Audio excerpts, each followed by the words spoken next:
girl Millie Chan. Let's get into Love and Marriage Huntsville. So we're back here with Kiowa and Kimmy, where Kimmy is trying to get Kiowa to apologize for calling her a side chick. Kiowa is not about to apologize because, like she said, she can't control what it is people are perpetuating. But the fact that Kimmy said that she had to let Jalen see what they were talking about her in order to protect Monster. Kimmy, when are you gonna put yourself, like, if it's not in the front, just close to it? P.S. Kimmy still has no apology. Let's keep going. Not Stormy showing up with a driver. And over here with the Donna Summer wig on. Okay, Stormy. Since Stormy cannot control what it is her mother says or does, she should keep her mother at home. Due to the fact she has drawn her opinion from watching Mel on the show, that's not cool how she acts towards Mel. And I feel Mel on this too. Wanda just got finished chasing her down in the Madonna parking lot. I don't have time for this woman to come into my tea and be disrespectful to me, and she knows me from the show. That's not cool. I think Mel and Stormy deserve a do-over. Mel brought Stormy onto the show. She used her house for her video. She used it for her video release party at the end of season 3. She went to her warehouse to ask her questions because she was starting 7th Avenue. So I feel like they are resources for each other. Now, I feel like Miss Betty is a problem. Therefore, that's on Stormy.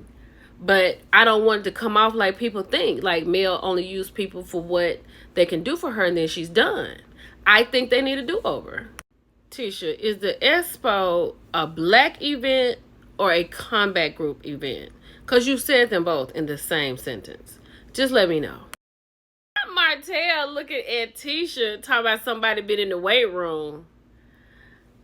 Ariana, come get your... I love the Mel is not here because Martell still wants to control something.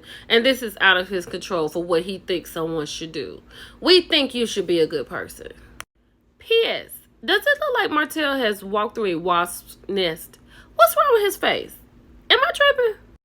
If y'all ever wanted to know what would this show look like without Mel on it, it would look like this. All 5 of them sitting up there talking about Mel and disappointed that Mel is not here.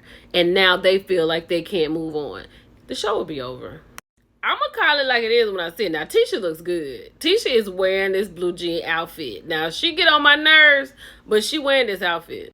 Maurice almost had a good idea. Take Monster out. Let's do an activity together. Let's play basketball. But now, here comes the lecture.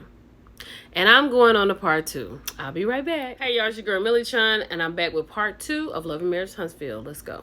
So Maurice is talking to Monster, and he's saying that he sees so much potential in his son. He feels like he has to say something. And then he's like, I want to know who you are. Monster said, I'm trying to figure it out. So then Maurice asks him, you don't want to ask me anything? He don't need to ask you anything about figuring out who he is, right? But then he goes to say if it's something that's not working for him, just tell him. Maurice, you don't come off to me as a dude that takes no for an answer. So Monster didn't feel like he was free to speak to his dad and say what's on his mind. So Maurice, that lets you know that you are not approachable and you don't come off as the type of person that your son can come to. I hope you're learning something in this. That's Courtney's mother? At the preview, I thought that was his sister. I mean, I fast forwarded, so I didn't... That's Courtney's mama? She looks fantastic. Okay, wait a minute. Miss Shelby is delightful.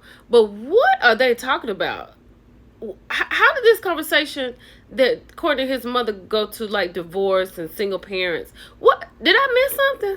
Oh, Courtney wants to be a better father than his father because his mother raised him alone.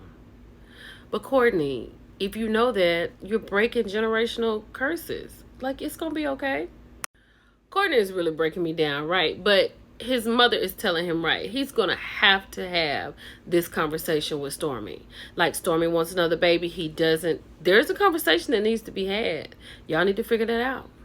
So, Tisha didn't prepare for a large amount of people to come to the Expo.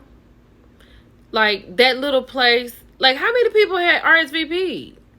Like, you didn't have a cutoff time? Like, if you don't RSVP by this date, it's a no? Okay. Tisha didn't have the dimensions on the paperwork, so Stormy has taken over half of the facility, and they don't have room probably for everybody else, because where Stormy is, it looks like at least 3 people could get in there. That's what I said. 2 or 3 more people. Tisha, you did not have the dimensions, and you did not have the information that the people needed to know. This is your fault, ma'am. Marcel would have got on my nerves too. Like, first of all, you have come in here late, sir. That's the first thing. You're late. And then you got all this lip. Have a seat. Marcel, you said you wanted people to come in and give their time. You didn't say anything about paying any $100. Like, we never heard that at any meeting y'all had. Tisha and Marcel are dun-to-duns. And they have probably lost a good resource in Stormy. It's your girl, Millie Chun.